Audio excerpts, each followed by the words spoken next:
Panginoon po naming Diyos, lubha ka pong banal at makapangyarihan sa lahat. Salamat po ng napakarami sa iyo sa patuloy na patnubay na ipinagkakalob mo sa iyong mga hinirang. Di man kami magkakasamang sa pagkakataong ito, subalit iniuugnay mo ang bawat isa sa amin sa pamamagitan ng iyong banal na kapangyarihan. Bawat isa sa mga lingkod mong nakikinig sa pagkakataong ito mula sa iba't ibang dako ng mundo. Naniniwala at sumasampalataya kami, Ama. Ikaw ang tumatawag sa iyong mga hinirang upang manindigan sa panig ng iyong banal na katotohanan. Ama, sino kami para magpatuloy sa ganitong mga paglilingkod sa iyo? Punong-puno kami ng mga kapintasan at mga pagkukulang. Subalit, Ama, nagmamakaawa ang bawat isa sa amin. Kahabagan mo kami na mapatawad sa aming mga pagkukulang. Minsan pa, Ama, linisin mo kami sa aming mga karumihan. Pagindapating kami sa kabanalan ng gagawin naming pagtawag at paglilingkod sa iyo. Kilala mong personal ang bawat isa sa amin. Alam mo po ang aming pinagdadaanan sa buhay na ito. Kaya, Ama, sumasampalataya kami. Ikaw din ang gagabay sa amin. Ikaw ang magkakalob ng lakas na aming kinakailangan upang makapagpatuloy pa kami sa daan ng aming mga paglalakbay. Iugnay mo ang bawat isa sa amin sa pamamagitan ng iyong banal na pag-ibig, sa isasagawa naming pag-aaral ng iyong mga banal na kalooban. Gamitin mong mabuting kasangkapan ng lingkod mo na magtuturo at maghahayag ng iyong mga banal na salita. At habang itinuturo nila ito, Ama, nawa po tumanim itong mabuti sa aming puso't isipan. Hindi lamang ito maisip ng iyong mga lingkod, kundi, Ama, makita mong ibinubuhay ito ng bawat isa sa amin, sapagkat alam namin dito mo huhusgahan ang iyong mga hinirang. Nawa po, Ama, ipagkaloob mo sa amin ang pusong masunurin sa lahat ng iyong mga salita.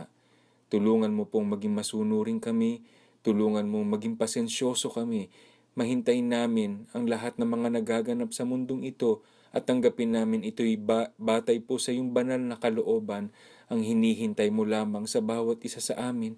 Ganap naming isuko ang aming mga sarili at ang aming pananampalataya na ikaw ang magliligtas sa iyong mga hinirang at ikaw ang magkakalob ng lahat ng aming mga pangangailangan. Panginoon po naming Jesus, bakura mo po ng kapayapaan ang isasagawa naming pag-aaral at nawa po ilayo kami sa lahat ng bagay na makapipinsala sa amin. Tulungan mo po kami na ipamagitan lahat ng aming panalangin sa Ama. Sapagkat ang lahat ng ito, buong galang na po naming hinihiling sa iyo, Ama, sa pangalan po ng Panginoong Jesus na aming tagapagligtas. Amen. Mga mahal na kapatid, naisip po ba ninyo kung ano ang inihayag ng Diyos nang ang maging sagot ni EVM sa paghingi ng tulong ng kanyang ina at kapatid ay pagtitiwalag?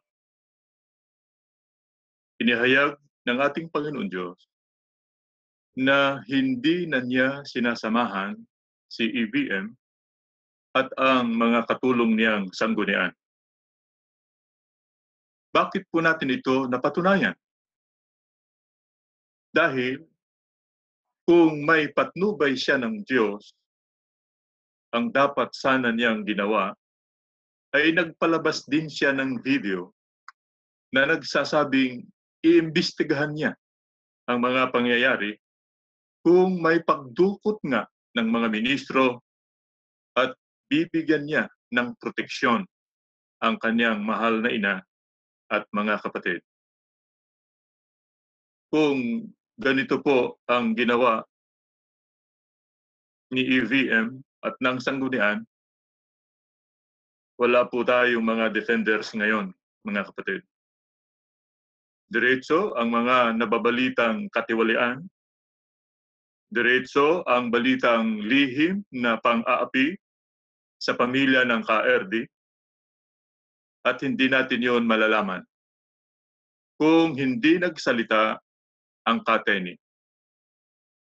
Subalit dahil sa pag-ibig ng Diyos sa Iglesia, ano po ang ginawa ng Panginoon? Niloob ng ating Panginoon Diyos na magsalita ang ka-Atene at ka-Angel upang malaman natin ang totoong nangyayari sa iglesia. Huwag nating kalimutan ang ginawang sakripisyo ng mga ka-Atene. Sa video ng ka-Atene ay hindi niya pinamimili si EVM kung iglesia ba o si ka-Atene, kundi ang mag-ina ay simpleng humingi lamang ng tulong dahil nanganganib ang kanilang buhay.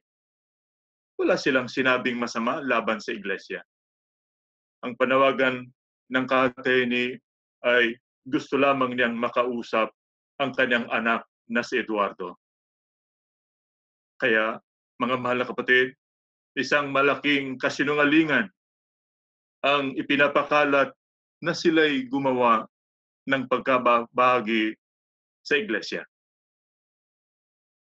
Ano po ang nais ipahiwatig ng Diyos sa maling pasya ng pagtitiwalag na ginawa ni EVM?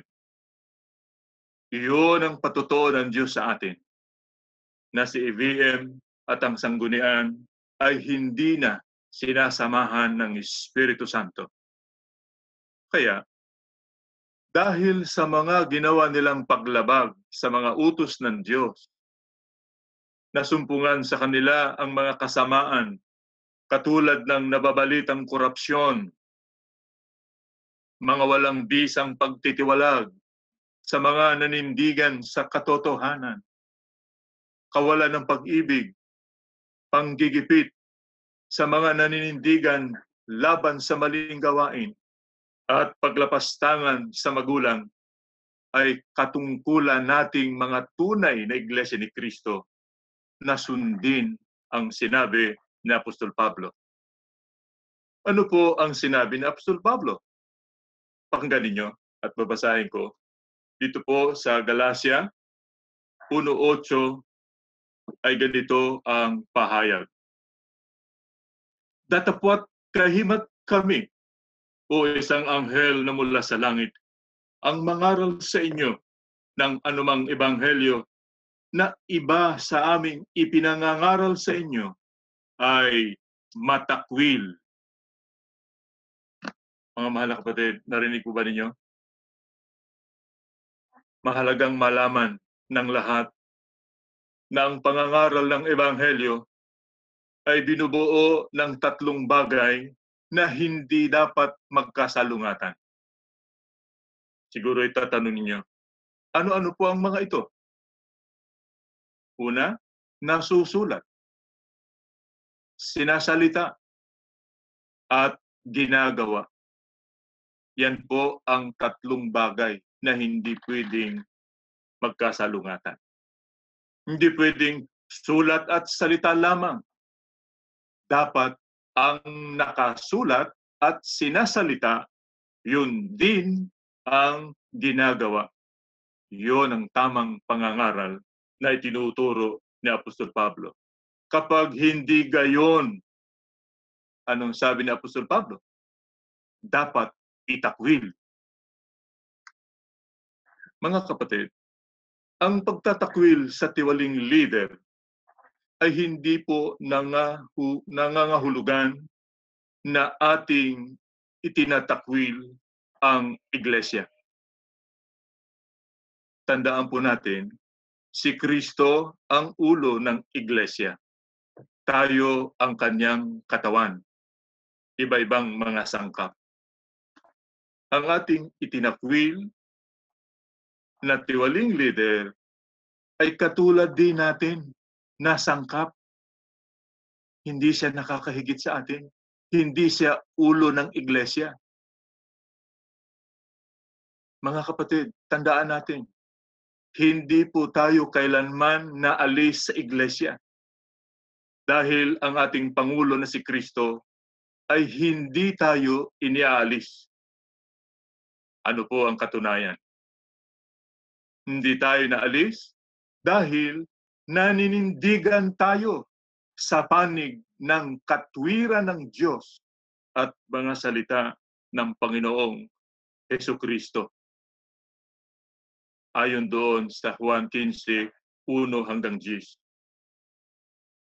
Kaya, mga kapatid, na malagi tayong kanyang katawan o iglesia. Kahit pa tayo ay itiniwalag ng tiwaling leader dahil ang ginawa niyang yon ay walang bisa, null and void. Tayo ng mga kateni ay hindi mga tiwalag. Bakit? Dahil kapag tinanggap natin na tayo ay tiwalag, binigyan natin ng legitimacy ang tiwaling leader na ipinatatakwil na nga ng mga apostol. Mga kapatid, tayong mga defenders ay nasunod na natin ang sinabi ni Apostol Pablo na itakwil ang masasamang leader na iba ang itinuturo at ginagawa. Ano po ang ating obligasyon? Katungkulan natin na ipaalam ito sa marami pa nating mga kapatid na hanggang ngayon ay bulag at natatakot sa terminong tiwalag. Ang iniisip pa nga ng iba ay hindi na sila makakapasok sa bahay-sambahan upang sumamba. Ang pagsamba po ba ay tanging sa bahay-sambahan lamang maaaring gawin? Huwag po nating isipin, mga mahal na kapatid, na tayo ay nawala ng karapatang sumamba sa Diyos. Ang pagsamba ay naisasagawa hindi lamang sa loob ng gusaling bahay-sambahan. Ano po ang naalis sa atin? Ang naalis lamang sa atin ay ang kalayaan na pumasok sa loob ng kapilya dahil hinahadlangan ng mga tiwali. Pero ang karapatang sumamba sa ating Panginoon Diyos, walang sino mang makakapigil o makakapag-alis sa atin na sumamba sa Panginoon Diyos. Ang unang iglesia sa panahon ng mga apostol at maging sa panahon ng sugo ay sa bahay-bahay sila nagsagawa ng pagsamba. Ito po ang dahilan ngayon, mga kapatid, ng ating ginagawang group prayer meeting at daily devotional prayer. Ang ginagawa po natin ay isang uri ng pagsamba sa Diyos.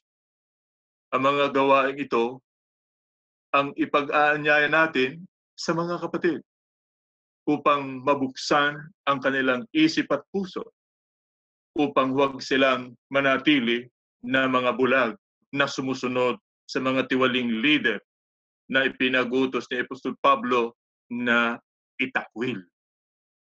Sa ating mga ginagawang mga pagtitipon katulad ngayon, ano po ang hinahanap ng ating Panginoon Diyos sa atin na sumasamba sa Kanya?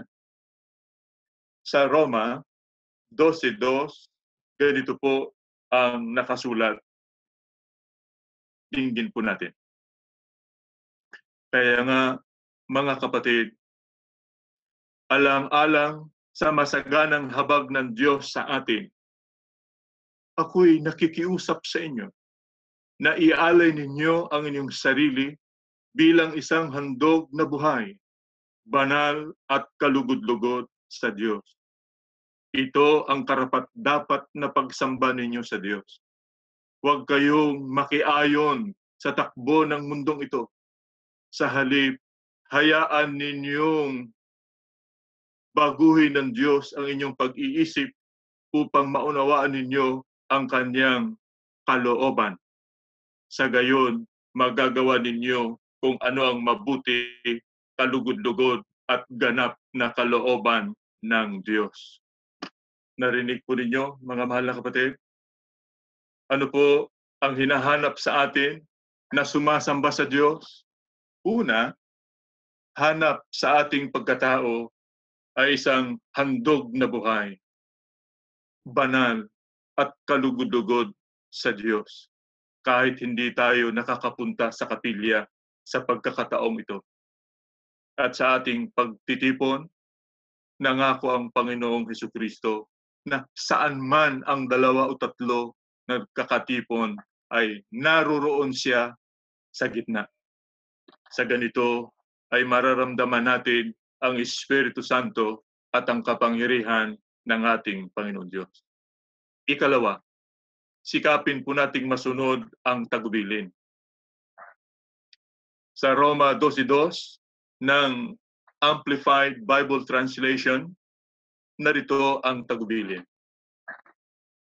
Do not be conformed to this world any longer with its superficial values and customs, but be transformed and progressively changed as you mature spiritually by the renewing of your mind.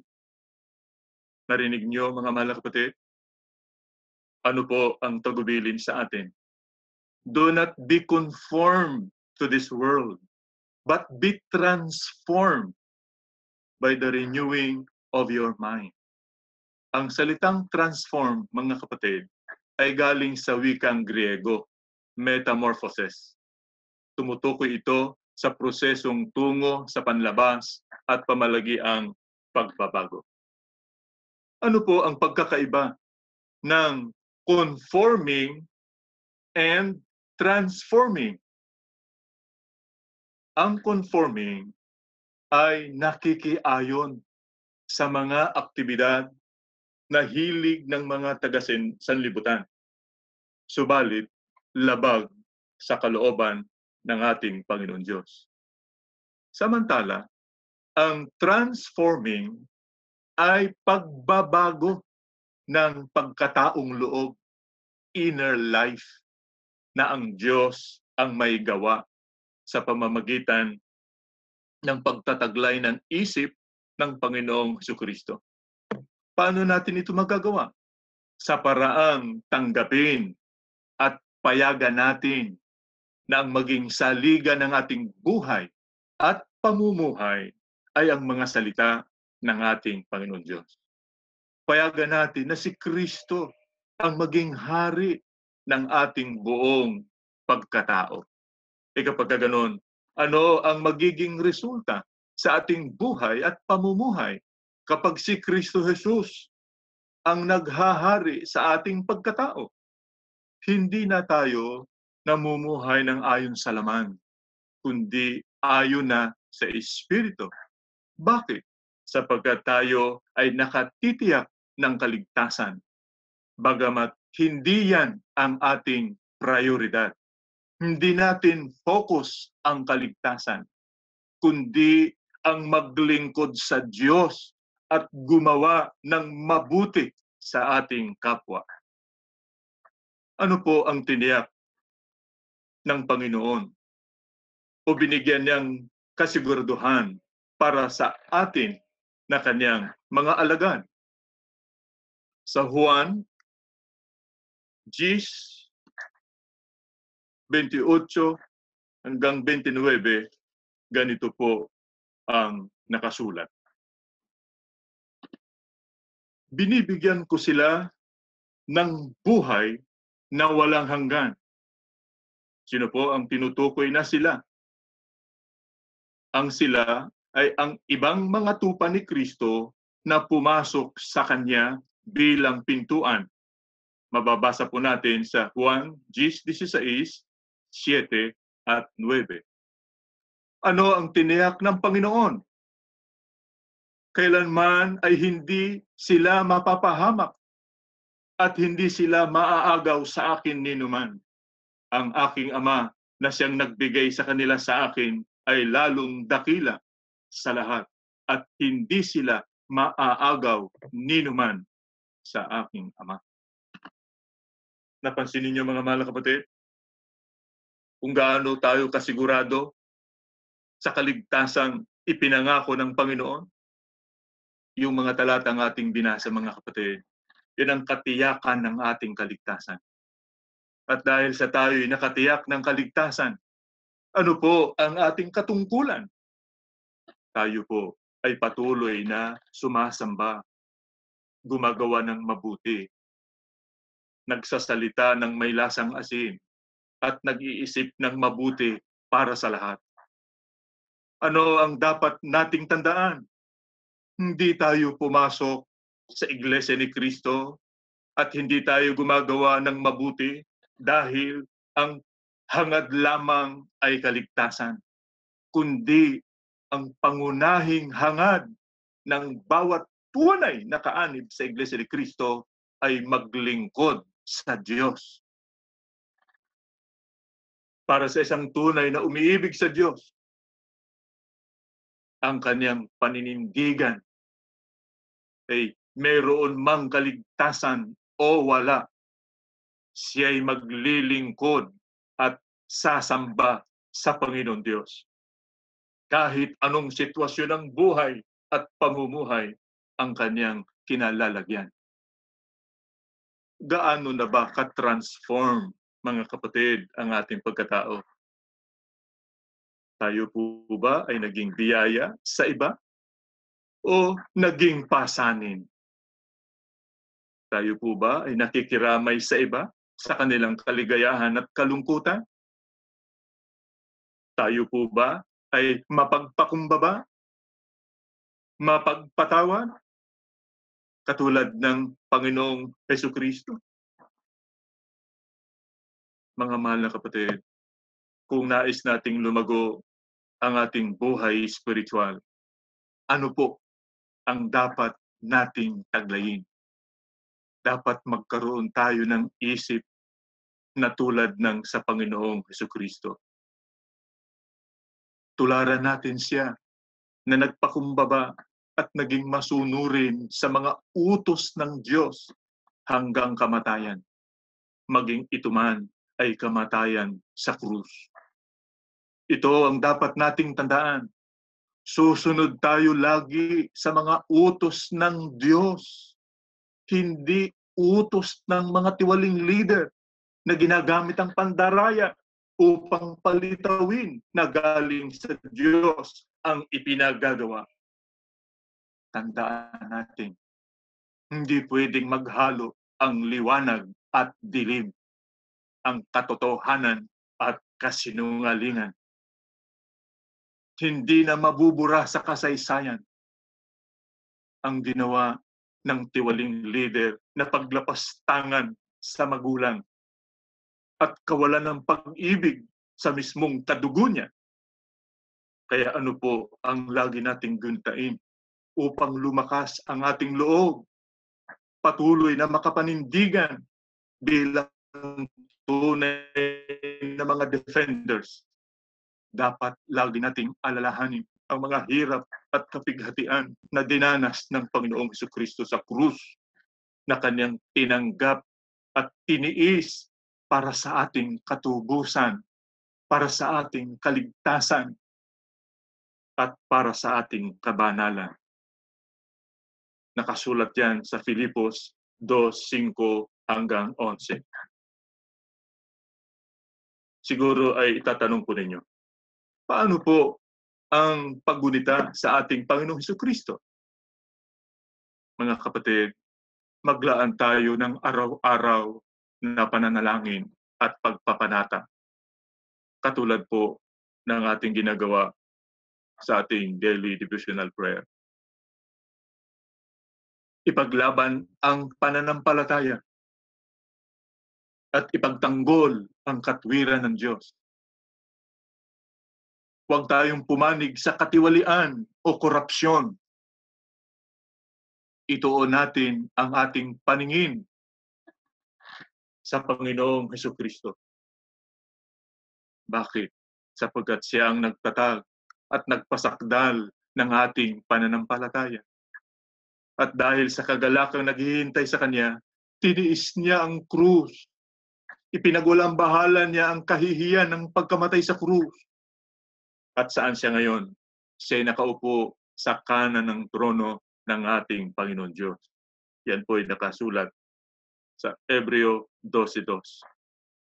Kaya mga mahal na kapatid, sa isang totoong umiibig sa Panginoon Diyos, sumasampalataya sa Panginoong Jesucristo at napasasakop sa Espiritu Santo, Ano ang pangunahing hangad sa buhay? Ang pangunahing hangad sa buhay ay maglingkod sa Diyos. Katulad ng sinabi ng tatlong Ebreo, sa iligtas man o sa hindi, ay walang ibang kaligayahang gawin kundi ang sumamba at maglingkod sa Panginoon Diyos habang nabubuhay. Mga mahal na kapatid, tayo po ay tumayo.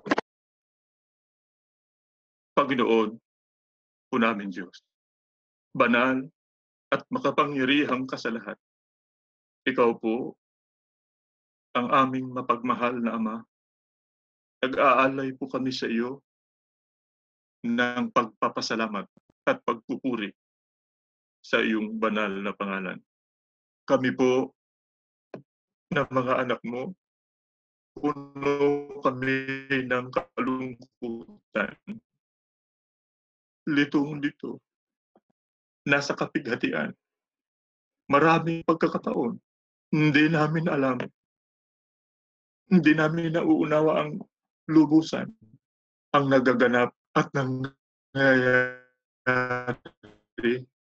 sa iyong banal na iglesia na aming iniibig.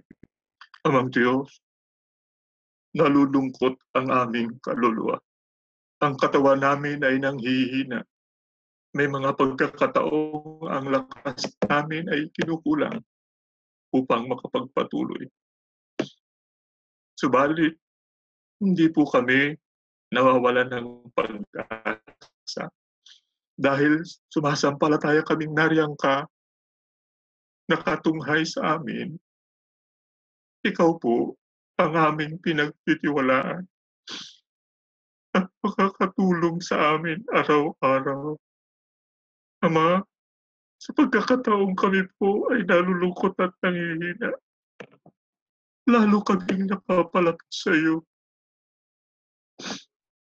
Dahil sa aming mga kadalamhatian, sa aming mga kapanglapan, nararamdaman namin ang iyong pagmamahal. Ramdam namin yakap-yakap mo kami. Dinidinig mo ang aming mga panalangin at nadidinig din namin ang iyong salita na nagsasabi, pagpakatatag kami, pagpakalakas, patuloy na magtiwala sa iyo at manampalatayang lubos sa iyong bugtong na anak. Dahil siya po ang ibinigay mo sa amin na tagapagligtas. Tiniis niya ang lahat ng hirap, lahat ng kahihiyan para sa amin. Ang amin pong mga kahirapan ngayon, hindi po ito pwedeng itumbas. Hindi ito pwedeng ihambing sa mga sakit at hirap na dinanas ng iyong bugtong na anak. Panginoon, pakisuyo, pagpalain mo po ang bawat isa sa amin. Nakikiusap kami sa iyo, Amang Banal, alalahanin mo ang pamilya ng kapatid na Edwin. Pagpalain mo po sila, protektahan, pagtanggol sa mga masasama. Abutin mo ang kanilang kalagayan. Nagmamakaawa po kami sa iyo. Ang tanging maitutulong namin ay patuloy na ipakiusap sa iyo na sila iyong aliwin at laging palakasin. Panginoon, nakikiusap po kami. Tulungan mo ang hakbang na ginagawa ng mga defenders. Kami ay gumagawa ng kilusan tungo sa pagkakaisa. Ipakita at ituro mo po sa amin ang mabisang paraan. Gawin mo po kaming mapagpakumbaba ang puso. Gawin mo kaming lahat na masunurin sa iyo, sa aming puso at isip. Iligtas mo kami sa mga kapatid na walang ibang hangad, kundi sirain ang aming pagkakaisa. Pakiusap po, bigyan mo ng liwanag ang kanilang isipan na huwag silang pumayag na maging kasangkapan ng mga tiwaling leader. Huwag papayag na gagawa ng mga gawaing nasa kadiliman at mga pandaraya. Maawa ka, O Ama, patawarin mo po, linisin mo kaming lahat. Minsan pang iparanas sa amin ang iyong makapangyarihang kamay upang ipakilala sa buong mundo na ikaw ang aming tunay na Diyos, laging saklolo ng bawat isa sa amin. Lubos ang aming pagtitiwala. Tinanggap mo po ang aming mga dalangin at tatanggapin din namin ang aming mga pakiusap dahil ang lahat po ay aming hinihiling sa iyo sa pangalan ng iyong bugtong na anak, ang Panginoong Jesucristo, ang aming Pangulo at tagapagligtas. Amen.